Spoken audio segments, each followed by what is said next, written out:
Nah, nama Luwu itu ditulis dalam 3 kesempatan. Oke. Bagian pertama, bagian tengah, dan bagian akhir. Gitu. Besi itu membuat diplomasi yang sampai hari ini masih berlangsung. Gitu.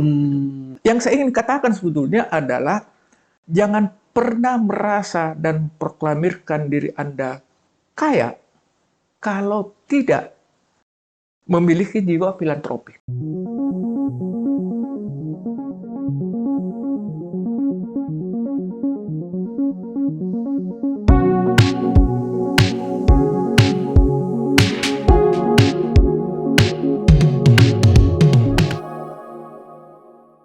Hai, selamat berjumpa kembali di kanal YouTube Yayasan Narsari Joyo Hadikusumo bersama saya Tito Suryawan, dan kali ini saya tengah berada di Makassar. Nah, tepatnya di Manma Unhas Mandala, Majapahit Unhas yang berada di FIB Universitas Hasanuddin. Tentu pasti bertanya-tanya, emang ada gitu Majapahit di Makassar? Kan Majapahit kita tahunya hanya ada di Trawulan, di Jawa lah ya, di Jawa. Ngapain kok sampai ke Makassar? Untuk itu, beliaulah saya hadirkan. Ini adalah Pak Iwan. Pak, nama lengkapnya siapa, Pak Iwan? Iwan Sumantri. Iwan Sumantri, tapi bukan mantri dari klinik, ya. Ingat itu. Pak Iwan, keseharian apa, Pak Iwan? Saya adalah dosen, tetapi sampai dengan Desember. Oh, udah purna tugas? Purna tugas, hampir 65 tahun. Oh, juara. Sehat, Pak Iwan, ya? Iya, Alhamdulillah, terus masih sehat, keseharian yang lain ya bantu-bantu teman-teman. Misalnya ada yang survei-survei. Saya heran, istri saya juga heran. Itu kalau di rumah itu saya sakit-sakit, tapi kalau di luar, wah, Malah sehat ya? malah sehat. Itulah keajaiban dari aktivitas gitu ya, Ya, Pak Iwan. ya. Karena Pak Iwan hobinya bergerak mungkin dari muda ya, Pak Iwan ya. Tapi dulu sempat ngajar apa, Pak Iwan? Fokusnya?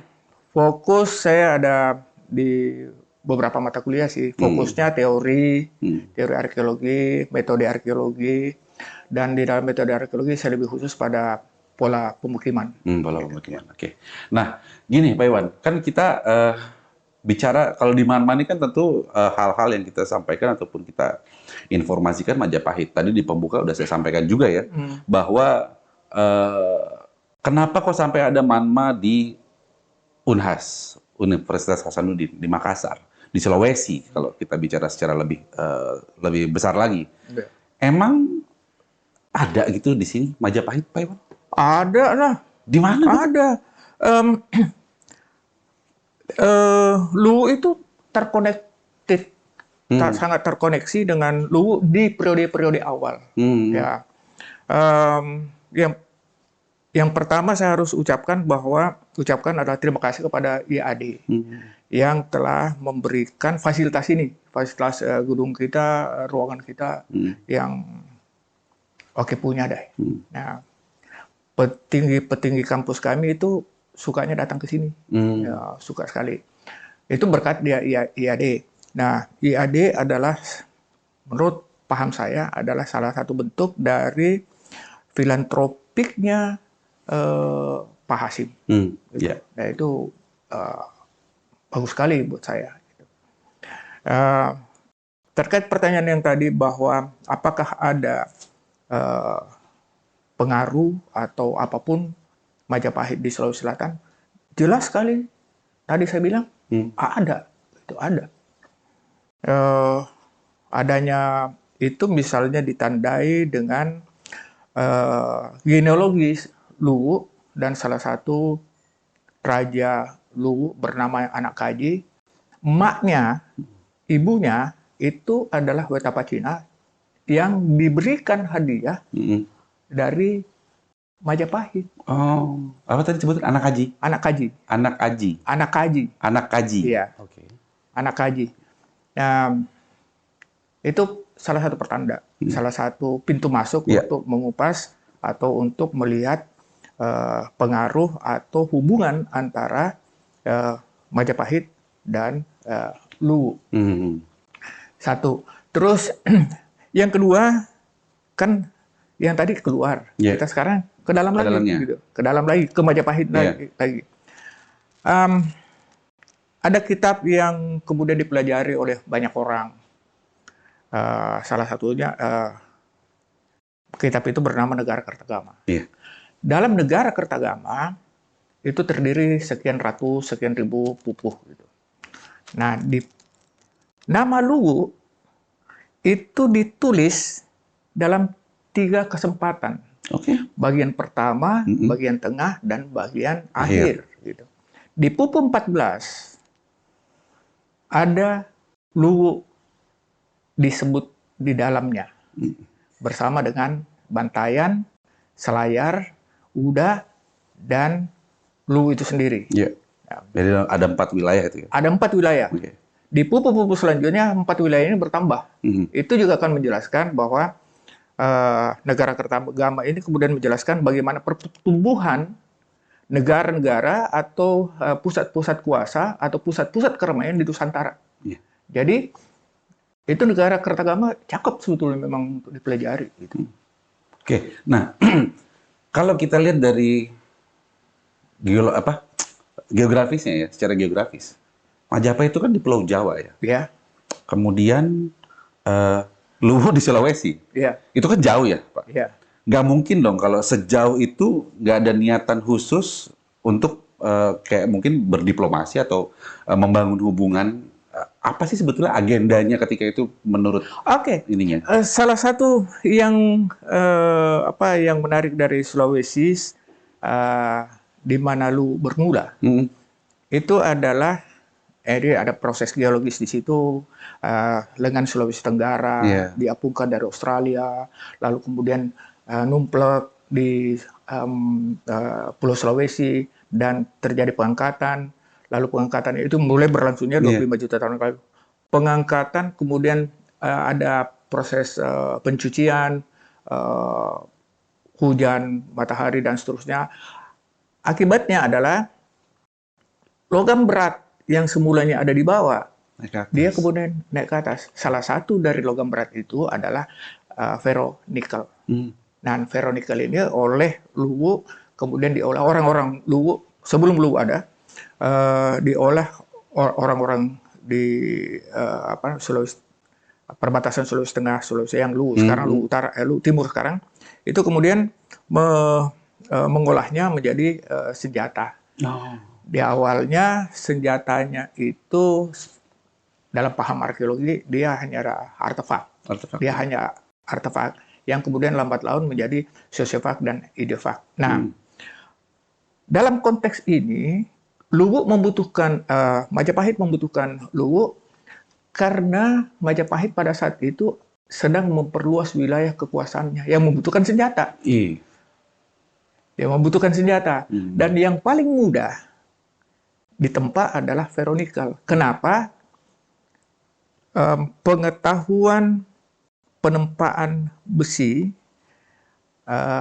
yang kita peroleh menjelaskan bahwa apabila ada 2 logam yang berbeda kemudian dicampur, itu akan membuat titik didih menjadi lebih rendah. Lalu kemudian kekuatannya lebih tinggi dibanding dari kedua satu logam. Iya. Nah, Luwu Majapahit kemudian membutuhkan itu sebagai negara yang atau bangsa yang sementara being Majapahit, being Majapahit yang besar. Jadi alasannya itu ya berarti ya, salah satu alasannya adalah untuk sebagai penyuplai bahan baku senjata. Dan tidak ada satupun di tempat di Indonesia yang begitu besar yang mudah diperoleh ferronikel selain Luwu. Gitu. Berarti hanya ketika itu hanya satu-satunya sampai sekarang mungkin ya. Hanya satu-satunya ada di daerah jajahannya yang paling mudah, paling mudah dijangkau, yang paling mudah diperoleh. GB ada, tapi GB kecil dan sangat bawah gitu. Lalu di Pomala juga ada, tapi Pomala itu kan bagian dari Sulawesi Tenggara, artinya dekat dengan Luwu. Proses kejadian geologisnya seperti itu. Jadi itu bahwa ternyata salah satu peranan Luwu yang berada di Sulawesi. Di Sulawesi bagian mana itu? Sulawesi bagian tengah, tengah ya? ya, perbatasan. Perbatasan. Jadi bahwa Luwu ini merupakan supplier mungkin Pak ya. Kalau bahasa sekarangnya supplier ya. Supplier dari si logam veronical tadi yang veronical ini digunakan sebagai bahan baku utama membuat senjata karena dia terdiri dari 2 jenis logam. Jadi 2 jenis logam ini ya menurut tadi disampaikan nama Pak Iwan adalah titik didihnya lebih rendah tapi kekuatannya malah tinggi. Dibanding kedua sumber itu. Kedua sumber itu tadi ya kalau dipisahkan gitu ya. Nah, kemudian kalau kita bicara tentang Sulawesi kan sebetulnya kalau sepemahaman saya Pak ya, yang lebih trennya kan adalah kajian-kajian tentang prasejarah ya. Karena memang kita tahu ada di leang-leang dan sebagainya gitu. Nah, untuk klasik ini sendiri Pak, di sini hal-hal apa aja yang udah pernah dilakukan sama teman-teman arkeolog di sini untuk meneliti itu atau membuat mungkin jurnal atau apa Pak? Iya. Saya pernah dapat grant, bukan grant sebetulnya, teman yang dapat grant, lalu kemudian saya diajak main ke situ. Kami punya project OXIS, namanya OXIS Project, The Origins of Complex Society in South Sulawesi. Proyek itu memungkinkan kami untuk jalan ke bekas-bekas atau bekas pusat kekuasaan Luwu untuk mencari di mana sih sebetulnya pusat kekuasaan yang kompleks itu bermula. Nah, itu kami menjelajahi semua pusat kekuasaan Luwu dan kami tiba pada satu tempat yang namanya Malangke. Tapi sebelumnya itu kami ke Sorowako dan sekitarnya. Di Malangke kami temukan itu. Nah, itu sebetulnya mengkonfirmasi dugaan-dugaan selama ini bahwa Luwu itu mulai besar, itu abad ke-15. Tapi sebelum dia besar tentu dia kecil dong. Nah, waktu kecilnya di mana? Kecilnya itu ada di Sorowako dan sekitarnya, Usu, Cerekang dan sekitarnya.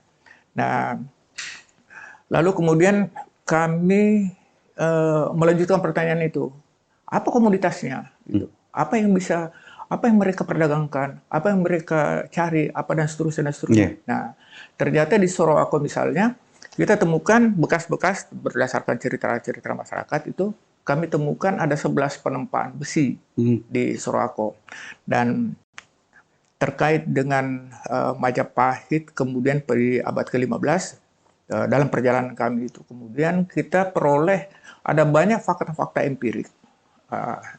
Empirik karena ada pembuktiannya, ada bendanya dan seterusnya. Misalnya kami temukan ada nisan di Malangke itu Surya Majapahit. Ada lambang itu. Ada mataharinya, ada seperti partai tertentu sekarang gitu. Seperti itu. Lalu kemudian di Malangke juga kita temukan seperti batu bata yang tersusun sedemikian rupa yang kemungkinannya, tapi itu dibongkar oleh orang, itu kemungkinannya adalah candi. Adalah candi. Dan ada cerita-cerita penggali liar dulu yang cari-cari keramik. Di situ ada guci yang katanya ditemukan guci-guci yang ada abu di dalamnya. Kemungkinan itu adalah kremasi. Yang sama persis ketika Jawa itu memiliki tradisi itu dalam konteks keagamaan. Itu salah satu pembuktian. Kenapa kita sampai ke situ? Karena bagi saya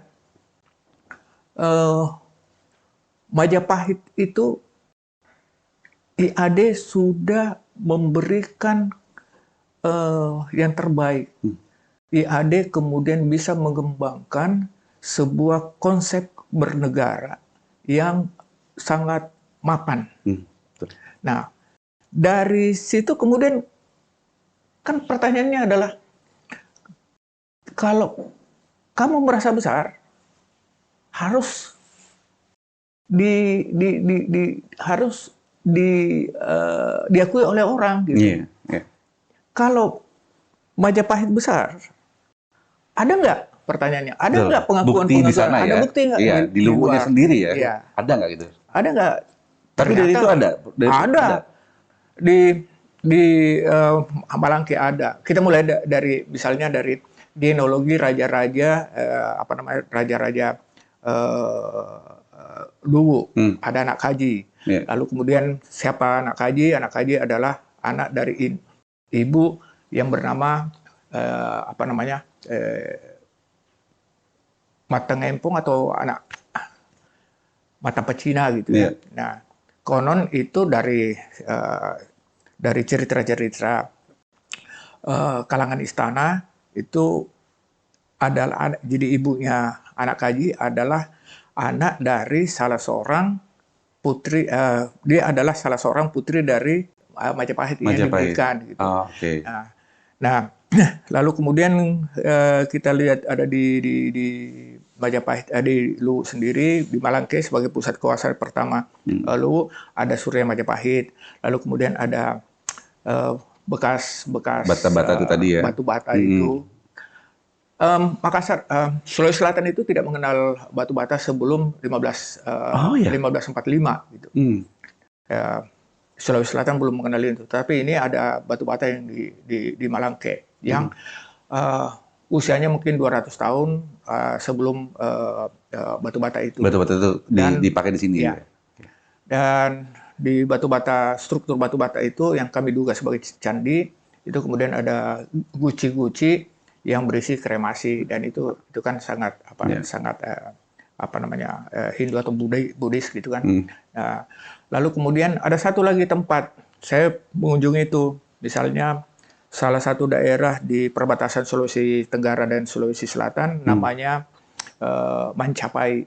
Nah, Mancapai itu diakui sebagai daerah kuasa Majapahit, dan ini yang menarik juga, orang-orang di sana itu percaya bahwa Gajah Mada dimakamkan di situ. Oh iya. Tapi belum pernah ditemukan, mungkin kalau makam sekelas Gajah Mada pasti besar dong. Saya tidak tahu apa benar atau tidak, tetapi ada satu tempat di sana yang dipagarin dan dipercaya. Dipercaya itu adalah makamnya Majapahit. Ya. Tapi saya pernah dengar di podcast kita tahun lalu ya, Mancapai itu sendiri mungkin kayak semacam plesetan tanda kutip dari Majapahit, betul nggak tuh? Iya, betul. Mancapai, Majapahit gitu. Dan orang percaya, orang semua bercerita bahwa ini adalah bagian dari Majapahit gitu. Okay. Kenapa menjadi Mancapai? Salah tulis. Iya, salah tulis mungkin, atau mungkin pelafalannya ketika itu nggak bisa gitu kan, antara Sulawesi dengan Jawa kan pasti beda, ada pengucapan bahasa perbedaan bahasa. Menarik juga. Tapi itu seru, tapi belum terbukti ya bahwa itu adalah makam Gajah Mada ya. Whatever, tetapi ini adalah pintu masuk untuk saya, untuk para saintis untuk mengkaji lebih dalam lagi. Gitu. Nah, terus kalau kita bicara soal itu kan tadi diplomasinya bahwa Luwu menyiapkan alat perang gitu ya, bahan bakunya, kemudian tentu biasanya dalam satu tempat ketika kita bekerja sama dengan orang lain atau bangsa lain dalam hal ini ya, atau wilayah lain, tentu ada orang dari tempat kita yang kita tempatkan di sana dong. Menurut Pak Iwan itu seperti apa, Pak? Saya tidak tahu persoalan itu, tetapi ada peneliti logam, saya lupa namanya,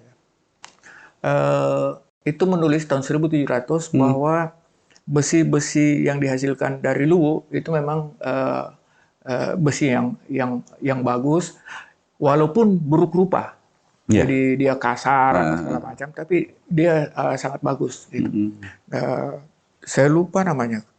Ya kalau sudah tua sih sudah lupa. Tapi maksudnya itu tadi dari segi temuan-temuannya Pak Iwan ya. Yeah. Nah, ketika tadi pas Pak Iwan awal sampaikan bahwa Luwu itu disebutkan dalam pupuh ya, di 3 bagian, tiga-tiganya ada semua. Di negara Kertawang. Gitu kan. Nah, tentu di setiap wilayah juga punya kayak semacam pemerintahan dong, yang punya dokumentasi kayak mungkin tulisan-tulisan apa. Di Luwunya sendiri ada nggak? Pernah nggak nemuin kayak tulisan-tulisan semacam itu yang seperti pupuh itu tadi? Iya, Konon aksara-aksara, saya tidak ahli di situ, tapi aksara-aksara yang ada di Sulawesi Selatan saat ini itu mendapatkan pengaruh dari aksara Jawa, gitu.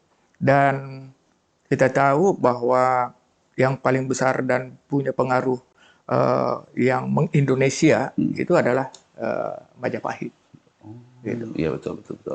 Tapi menurut Pak Iwan, apa sih Pak pembelajaran yang bisa kita dapatkan dari kisah diplomasi besi itu, Pak? Oh iya, yang pertama, tidak ada bangsa yang besar tanpa pengorbanan. Dan itu juga dilakukan oleh Majapahit dengan misalnya memperluas wilayahnya yang membutuhkan besi. Tapi saya tidak saya ingin melihat Indonesia ini lebih besar. Saya ingin belajar dari sejarah yang lebih besar itu. Misalnya, kita tahu Sriwijaya itu berlangsungnya dan bertahan 700 tahun. Yeah. Lalu kemudian Majapahit itu berlangsungnya 300 tahun. Lalu kemudian setengah dari masa 300 tahun itu digunakan oleh orang-orang elit-elit Majapahit untuk bertengkar. Maka lahirlah proyek-proyek misalnya Bajang Ratu, lalu beberapa. Nah, pertengkaran-pertengkaran ini menjadi pelajaran bagi saya. Persaingan-persaingan ini menjadi pembelajaran bagi saya. Kalau bangsa ini asik dengan pertengkarannya, asik dengan kontestasinya, maka Indonesia sulit maju dan pasti tenggelam. Dengan sedih saya katakan itu. Oleh sebab itu, maka proyek-proyek kita kemudian pekerjaan-pekerjaan kita, jangan lagi suka berantem gitu. Itu kan bersatu saja, Pak. Bersatulah politik, tetapi kan bersatu lebih penting bagi saya. Karena pelajaran tadi itu 700 tahun, Sriwijaya 700 tahun, lalu kemudian Majapahit 300 tahun, lalu kemudian setengah dari 300 tahun, paling itu 50 tahun yang paling terakhir sebelum ambruknya, sebelum Demak muncul dari utara. Asik sekali mereka berkontestasi. Gitu. Mereka lupa bahwa ada Demak yang dahulunya hanya pelabuhan kecil, lalu kemudian membesar, dan terbukti bahwa di Majapahit sendiri ada makam yang tulisan Arab gitu. Betul, saya pernah situ, Pak. Ya, jadi berhentilah berkontestasi, berhentilah untuk saling menjatuhkan. Karena kita belajar dari sejarah seperti itu. Mungkin kita kembali lagi ke luwu dan besinya itu tadi, Pak. Kalau kita bicara tentang temuan-temuan, pasti dengan kondisi zaman yang seperti sekarang udah sulit banget, Pak ya. Apalagi tentu untuk kayak dari mulai iklim segala macam itu juga punya pengaruh yang tinggi untuk menutupi atau mengcover. Tapi pernah nggak Pak Iwan atau sama teman-teman menemukan temuan itu, senjatanya itu? Ada. Di dalam Danau Matano sendiri, teman-teman itu penyelam itu bisa nemukan di bawah. Iya. Masih ada sampai sekarang? Masih ada. Gitu. Dan besi-besi itu yang ditenggelamkan, kita sebutkan lemek, itu kemudian kita ambil, lalu bikin ulang gitu. Bangsawan-bangsawan di sini, di Sulawesi Selatan, itu selalu memiliki taktik, selalu memiliki kawali, memiliki besi yang baru dianggap bagus kalau mengandung besi luwu gitu. Dan ada lagi satu. Di Jawa, empu-empu yang di Jawa itu membutuhkan ferronikel untuk membuat pamor-pamornya. Makanya di Jawa itu kemudian selalu disebutkan sebagai pamor luwu. Gitu. Itu adalah salah satu diplomasi. Gitu. Itu salah satu itunya ya? Iya. Menarik juga ya. Iya. Itu tadi tepatnya di mana, Pak, danaunya? Di Matano, di Luwu Timur. Luwu Timur. Sorowako. Nanti jangan-jangan habis ini pada berbondong-bondong ke sana. Saya mau lihat itu. Ada sepasang profesor saya tahu mengajar di ISBI. Itu kalau datang mengajar di ISBI sini selalu menyempatkan diri Untuk 2 datang ke hari untuk ke Sorowako mengambil pasir besi. Sampainya di Jogja, kemudian dia tempa menjadi balak. Oke. Dari situlah kemudian dia cubit-cubitin sedikit-sedikit pamornya untuk membuat pamor-pamor itu. Dan itu berlangsung, diplomasi besi itu menghubungkan besi itu membuat diplomasi yang sampai hari ini masih berlangsung. Gitu. Sampai sekarang ya. Sampai bahkan, sekarang gitu. Keren banget itu.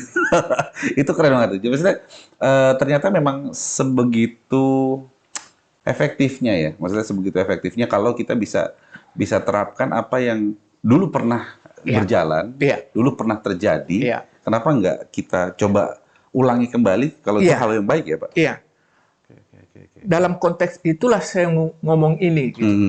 Bahwa daripada kita sibuk kontestasi tadi ya. Berkontestasi, lebih baik kalau kita membangun relasi dan hubungan-hubungan itu terjalin. Supaya Indonesia ini potensial sekali loh. Potensinya besar sekali untuk menjadi yang namanya superpower atau menjadi yang terbaik itu kita punya bahannya gitu. Kita punya semuanya gitu. Ya karena kalau saya banyak bicara dengan orang-orang yang memang sangat-sangat mendalami dengan Majapahit ini, mereka semua satu suara, Pak Iwan. Maksudnya Majapahit itu kan hanya kerajaan di wilayah yang tidak terlalu besar, tapi kenapa kekuasaannya bahkan sampai kemana-mana gitu. Betul. Itu pertanyaan besar juga buat kita ya, kok bisa? Terus kemudian dia bahkan tidak hanya di dalam negeri, maksudnya tidak hanya di lingkup Nusantara, tapi bisa sampai ke luar negeri sana. Gitu. Nah, itu kan jadi pertanyaan yang cukup besar ketika itu teknologi belum secanggih sekarang. Itu kenapa kita tidak bisa mengulangi itu? Nah, menurut Pak Iwan, apa yang membuat Majapahit ketika itu bisa sesukses itu, Pak? Majapahit bisa sesukses itu karena ada mimpi. Ada mimpi yang dimulai dari mimpi Raden Wijaya. Sebelum Raden Wijaya kan ada dari Tiongkok. Lalu ada janji dalam diri Raden Wijaya, saya harus menguasai lebih besar daripada mereka. Waktu Kublai Khan datang misalnya gitu. Kita tahu pelajaran SMP itu kan. Nah, jadi menurut hemat saya yang membuat Majapahit itu bisa menguasai Nusantara dan more than Nusantara sebetulnya karena ada mimpi yang dibangun.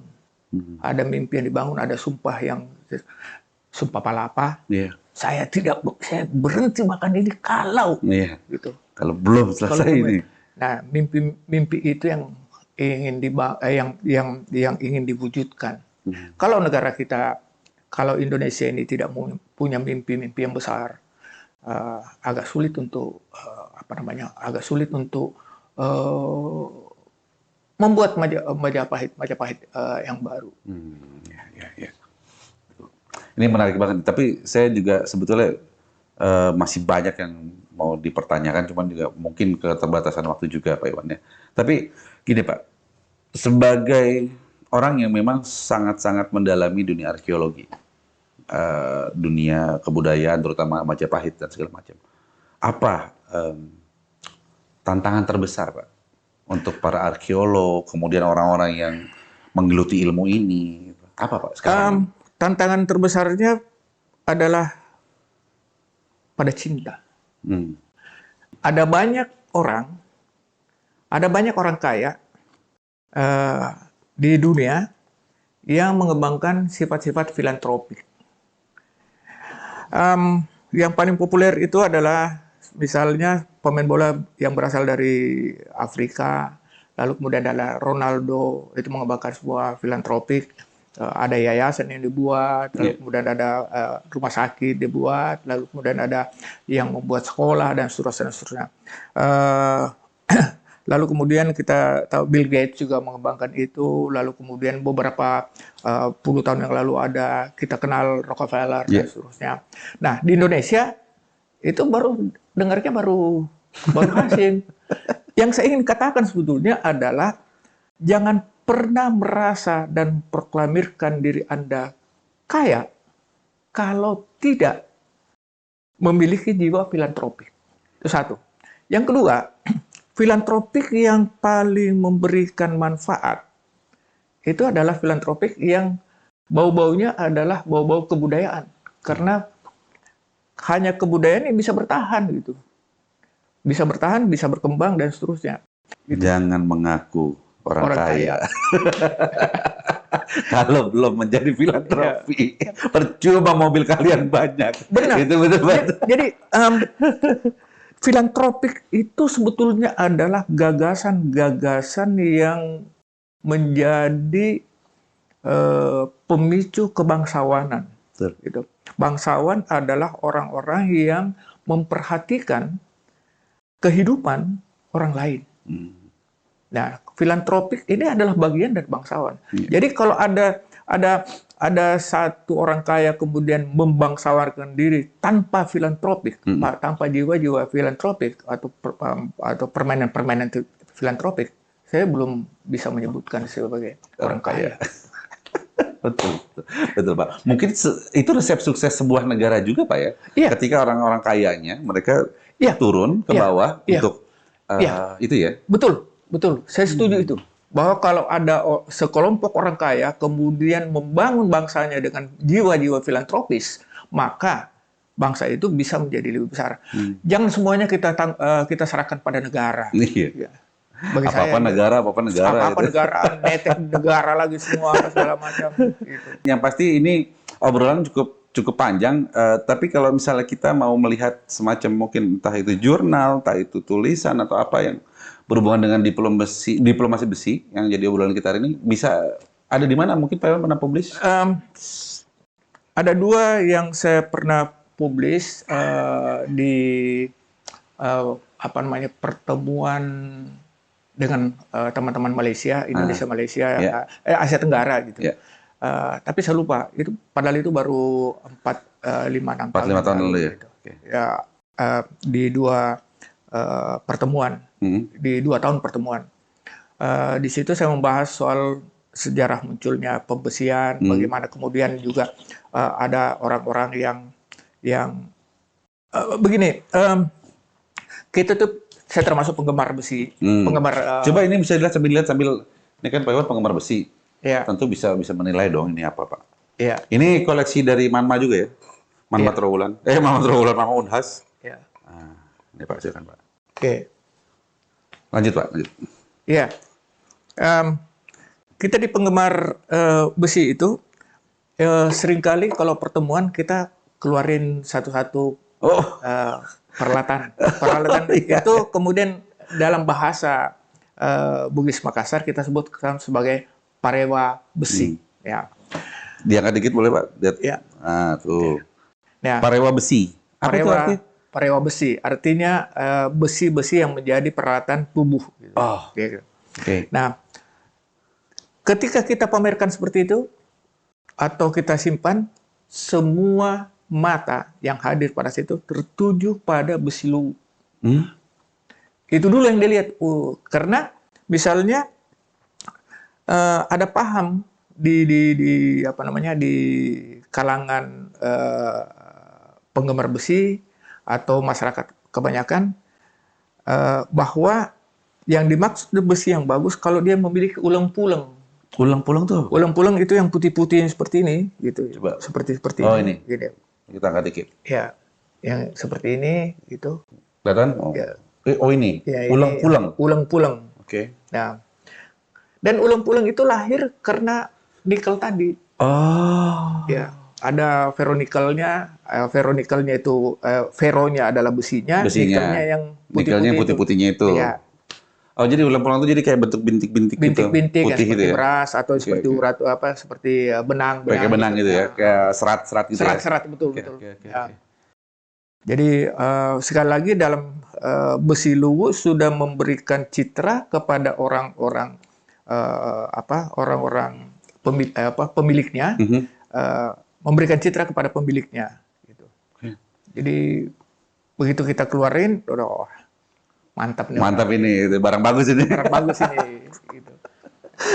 Tapi tidak semuanya orang bisa memiliki itu. Iya. Gitu. Jadi hanya tertentu juga, Pak ya? Iya. Ya, ada semacam kayak ujiannya nggak sih itu? Ujian tes itu. Ada. Ujiannya adalah kamu Bugis atau Makassar? Bugis Makassar. Oke. Kamu punya badik nggak? Kamu punya kawali tidak? Kalau tidak, saya tidak anggap kamu Bugis Makassar.